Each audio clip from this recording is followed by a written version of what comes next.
We'll also talk about our obstructive and restrictive disorders. So I've got a few balloons and some items that I'll play with while we're doing this presentation. But nonetheless, remember we talk about compliance and resistance. We talk about compliance, elastance.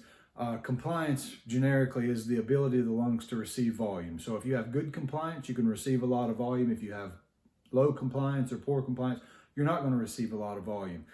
We characterize our disease process that we look at as obstructive disorders or restrictive disorders.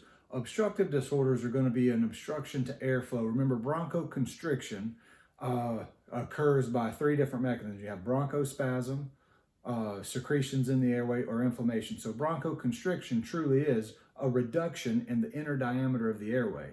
And then obviously the lower that diameter gets, the more airway resistance is going to be present. So we had mentioned the other day when we were going over some of the anatomy of the airways and so forth, that if you look at an individual airway, a bronchus, or main stem bronchus versus a terminal bronchial, your book goes on to talk about how that resistance is less in the lower airways because it's dispersed out over a bunch of lower airways. So I wanted to try to put together a little something to hopefully help those items make pretty good sense. So remember, obstructive disorders, obstruction to airflow. So ultimately, if you have an obstructive disorder, for the most part, you get the air in, but you have to work to get the air out. So it's a little more difficult to get the air out. With a restrictive disorder, it's difficult to get the air in, but because of the increase in elastance with the lung parenchyma or the lung tissue itself, relatively easy to get those out. So your volumes are going to be much less in a restrictive disorder, but your flows very well could fall within the normal range. So remember, when we talk about airway resistance, you're going to utilize Poiseuille's law. Well, Poiseuille's law has to do with length and radius, and the inner diameter of the radius of that airway, or that conduit, if you will. So if we look at this regular drinking straw as a general airway, and I occlude my nose,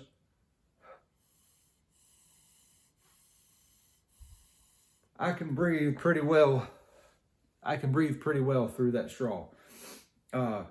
So if I were to take a coffee stir, which you can see is significantly shorter and less than in diameter, or the radius is much smaller than, so we're going to anticipate a much larger increase in airway resistance. So I should have to work harder to breathe in and out through this little straw than I did the green straw.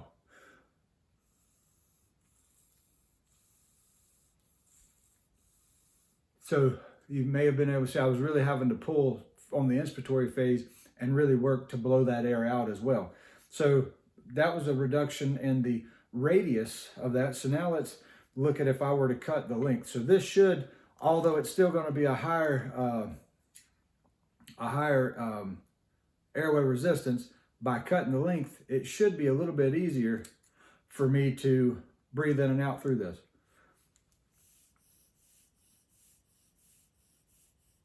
And I could do that pretty well. So now when we talk about the smaller airways including the greatest amount of resistance, and remember, you lose the cartilaginous support in those smaller airways, so you are dependent upon the tone of your sympathetic and parasympathetic nervous systems, or the autonomic nervous system, for that. So like I said, if I were to, so it's spread over the course of a bunch of tiny airways. So we got one small airway here. I have to really work hard. But now if I put a bunch of those airways together, it was much easier to blow through those. So it reduced, because it was spread out over the course of a bunch of smaller airways, then that was easier to breathe through. And then last, I'll drop this too.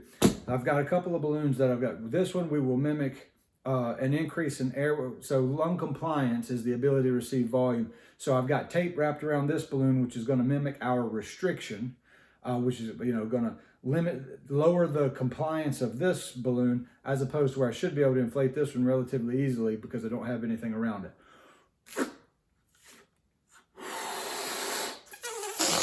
So it does do that. Now let's inflate this balloon and add a restriction to airflow. So this should also make sense when we begin to talk about time constants and such as well. So you'll notice that it deflates, but it deflates relatively, it takes a good while for that to deflate. If I'm able to give a bronchodilator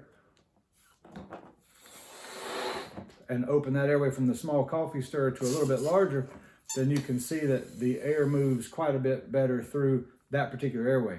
So compliance, the ability of the lung to receive volume, and what I mimicked there was whether it's asthma, COPD, or an exacerbation of either or, you can see that it took longer for that air to get out. So now if I'm looking at, and we said with a restrictive disorder, and I've put tape around this balloon, I'm going to have to work significantly harder to blow into this balloon because it's going to be harder to inflate. But because the tape and stuff is on it, it's going to deflate much quicker. So work hard to get air in. Due to the high elastance, air is going to come out relatively quickly.